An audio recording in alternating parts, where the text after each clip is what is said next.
नमस्कार दोस्तों, स्वागत है आपका एनिमेट यूपीएससी चैनल में। आइए 3D एनिमेशन की मदद से समझते हैं इंडिया की मॉडर्न हिस्ट्री को। तो ये कहानी शुरू होती है 15वीं सेंचुरी के आसपास, जब यूरोप, एशिया और अफ्रीका के कुछ राज्यों में रोमन एम्पायर का शासन हुआ करता था।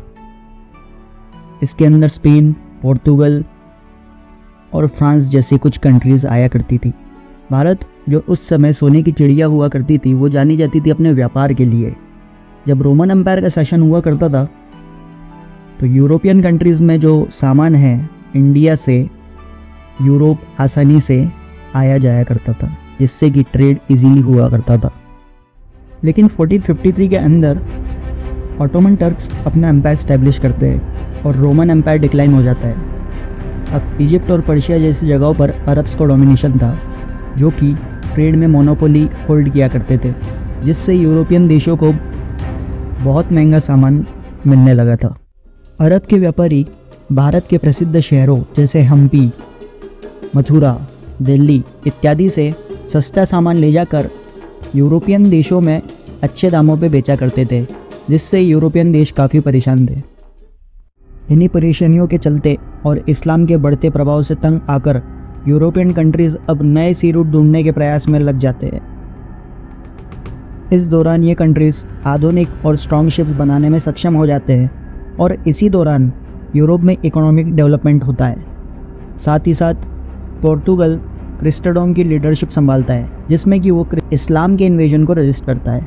54 के अंदर पोर्तुगल के king Pope Nicholas V prince Henry को सी में नेविगेट करने की अनुमति दे देते हैं। क्रिश्चियनिटी को बढ़ाने की पावर भी इनको दी जाती है, लेकिन अनफॉर्चुनेटली इनका सपना यही अधूरा रह जाता है क्योंकि इनकी डेथ हो जाती है और इनके प्रयासों के लिए इनको निकनेम दिया जाता है the navigator.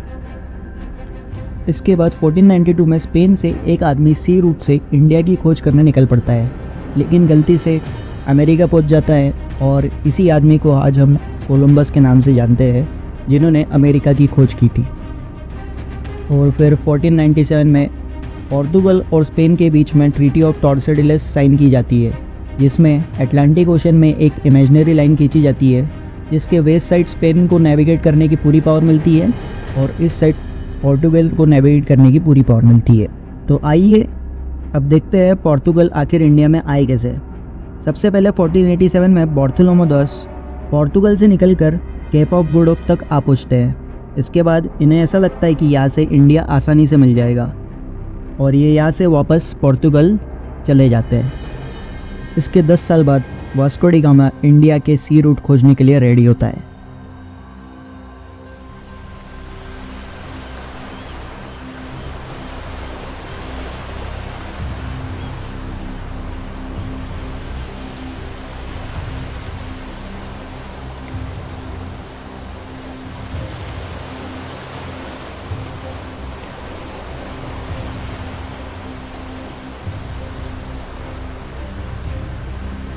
Vasco D gamma अपने साथ 3 शिप्स और कुछ लोगों को लेके निकल पड़ता है। काफ़ी कठिनाइयों का सामना करने के बाद इन्हें एक गुजरात का पायलट अब्दुल माजिद मिल जाता है और फाइनली 11 महीनों के खतरनाक सफ़र के बाद वास्को डी गामा अपने शिप्स को कैलिकट में लैंड करवाता है।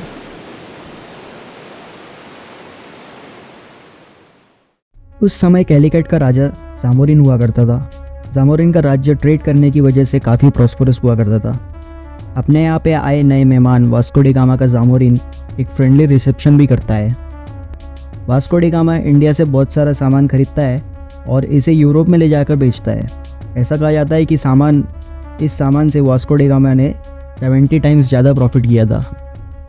ओके, इस प्रॉफिटेबल ट्रेड को देखकर और भी यूरोपियंस मोटिवेट होते हैं और इंडिया के लिए निकल पड़ते हैं। ऐसे ही एक व्यक्ति का नाम था पेड्रो अल्वेस कैब्रल। ये भी कैलिकट में उतरकर लोकल रूलर से नेगोशिएट करता है और अपनी एक फैक्ट्री यहाँ पर स्टैब्लिश करता है।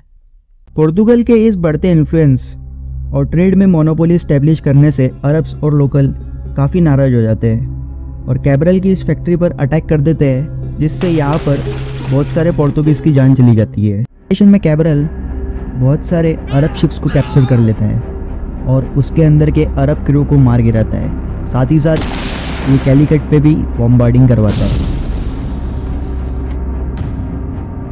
बाद में कैबरल कोचिन और कैननौर के लोकल रूलर्स के साथ ट्रीटी साइन करता है। दोस्तों, एक बार 1501 में फिर से वास्को डी गामा इंडिया आता है और कैननौर और कोचिन में नई फैक्ट्री स्टैब्लिश करता है। कुछ सालों बाद पोर्तुगीज़ को फैक्ट्रीज़ को फोर्टिफाई करने की परमिशन भी मिल जाती है।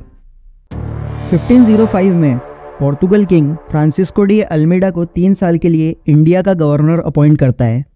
साथ ही इन्हें पोर्तुगीज़ के पोजीशन को बढ़ाने की पावर भी दी जाती है और मुस्लिम ट्रेडर्स के कुछ पोर्ट जैसे एडन, हॉर्मुज और मलक्का को सीज करने को कहा जाता है, जिससे मुस्लिम ट्रेड डिस्ट्रॉय हो सके। साथ ही इन्हें अंजदीवा, कोचिन, कैननौर और किल्वा में फैक्ट्रीज बनाने की एडवाइस भी दी जाती है। साथ ही इन्हें फोर्टिफाई करने को भी कहा जाता है। लेकिन अल्मीडा को जामोरिन और इजिप्ट के मामलुक सुल्तान से काफ़ी अपोजिशन मिलता है। इजिप्शियंस अपनी एक फ्लीट रेड सी में लगा देते हैं, जिससे पोर्तुगीज़ नेवी आगे ना बढ़ पाए और गुजरात और इजिप्ट की कंबाइंड नेवी दीव के पास पोर्तुगीज़ के एक स्क्वाड्रन को हरा देती है, जिसमें अल्मीडा के लड़के की जान भी चली जाती है। लेकिन अगले ही साल अल्मीडा इसका बदला लेता है और गुजरात और इजिप्ट की नेवीज़ को हरा देता है। इस तरीके से इंडियन ओशन पे अब पोर्तुगीज़ का कंट्रोल आ जाता है और इसी चीज़ को ब्लू वाटर पॉलिसी या कार्टेज सिस्टम बोला गया है। दोस्तों, इसके बाद जो अगला पोर्तुगीज़ गवर्नर इंडिया में अपॉइंट किया जाता है उसका नाम होता है अल्फोंसो दी अल्बुकर्क्यू। इन्हें real founder of Portugal power in east भी कहा गया है। और ऐसा क्यों? क्योंकि इनके डेथ के पहले ये इंडियन ओशन के एंट्रेंस जैसे रेड सी, हॉर्मुज, मालाबार, मलक्का पे पोर्तुगीज़ के बेसिस एस्टेब्लिश कर देते हैं, जिससे पोर्तुगीज़ की पोजीशन और स्ट्रॉन्ग हो जाती है।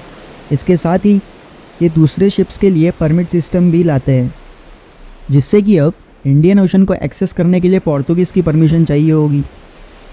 और मेजर शिप बिल्डिंग लोकेशंस पे भी पोर्तुगीज़ कंट्रोल स्टैब्लिश कर देते हैं। 1510 के अंदर अल्बुकर्क्यू बीजापुर के सुल्तान से गोवा कैप्चर कर लेता है और इसी के साथ अब गोवा पोर्तुगीज़ की इंडिया में एक टेरिटरी बन जाती है।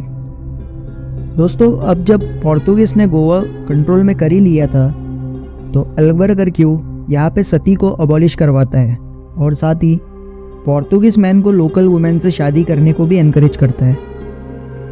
पोर्तुगीज़ ने अपने आप को गोवा और कुछ नॉर्थ के प्रोविंसेस में ज़मींदार बना लिया था।